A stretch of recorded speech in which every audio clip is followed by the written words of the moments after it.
තිස්ස නිරිඳු තැනු පින්බිම සේරුවාවිලේ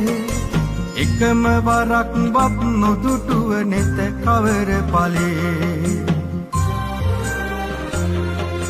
දැවෙන තැවෙන සිත සනහා සසර යන කලේ මගුල් වෙහෙර වැඳ වැටෙමින් පව්කමා කලේ මුනිවර දෙසු බණ පදයෙන් මෙත් යුග පෑදූ පින් පුරන්න ඇති අපි වඳිනට මහස සාදු